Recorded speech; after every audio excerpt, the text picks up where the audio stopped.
জুমার দিনের প্রথম সুন্নত হচ্ছে জুমার দিনের ফজরের নামাজটা জামাতে পড়া। জুমার নামাজের প্রথম সুন্নত হচ্ছে ফজরের নামাজটা কি পড়া? জামাতে। আফদালুস সালাওয়াত ইনদাল্লাহি সালাতুল ফজরি ফি ইয়াউমিল জুমআতি ফি জামাআহ। বিশ্বনবী বললেন জুমার নামাজের 15টা সুন্নত মুখস্থ রাখতে হবে। 1 নাম্বার সুন্নত ফজরের সালাত জামাতে পড়তে হবে। 2 নাম্বার সুন্নাহ হচ্ছে আসওয়াক, মেসওয়াক করা।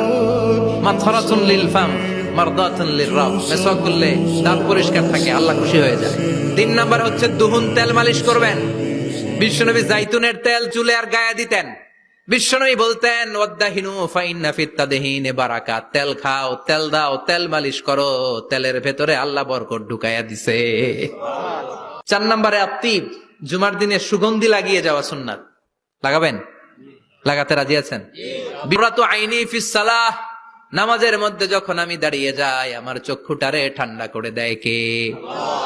আবার বিশ্বনবী বলতেন আরবাউন মিন সুনানিল মুরসালিন, 4টা সুন্নাত সব নবীদের সুন্নাত। 1 নম্বরে আল হায়া মানে লজ্জা। আরেক বর্ণনা এসেছে আল খিতান মানে সুন্নাতে খাতনা, এটা সব নবীদের ছিল। আর সেওয়াক, সব নবীরা মেসওয়াক করেছেন। আত্তিব, সব নবীরা আতর লাগিয়েছেন। আর নিকাহ, সব নবীরা বিয়েও করেছেন। চিল্লায় পড়েন আল্লাহু আকবার। লিবাস আহসানা সিয়াব, সুন্দর জামা পড়া। নট নেসেসারি যে নতুন জামা হতে হবে, পুরাতন জামাও ধুয়ে আয়রন করে পড়লে একটা সৌন্দর্য আছে না নাই? এরপরে ইকসারুস সালাহ আলান নবী, বিশ্বনবীর উপর বেশি বেশি দুরূদ পড়া। বিশ্বনবী বলতেন জুমার দিন শ্রেষ্ঠ দিন, এই দিন আমার উপর বেশি বেশি দুরূদ পড়ো। ফাইন্না সালাতাকুম মা'রুদাতুন আলাইয়া, কেননা তোমরা যে আমার উপর দুরূদ পড়ো, আমি মরে যাওয়ার পরে এই দুরূদ গুলো কে পাঠিয়েছে তার নাম, তার বাবার নাম সহ ফেরেশতারা আমার কবরে দিয়ে আসে। সুবহানাল্লাহ। এরপরে বিশ্বনবী বলতেন জুমার দিনে সূরাতুল কাহাফ পড়বা। কাহাফ পড়া সুন্নাহ। সূরাতুল কাহাফ পড়তে রাজি আছেন?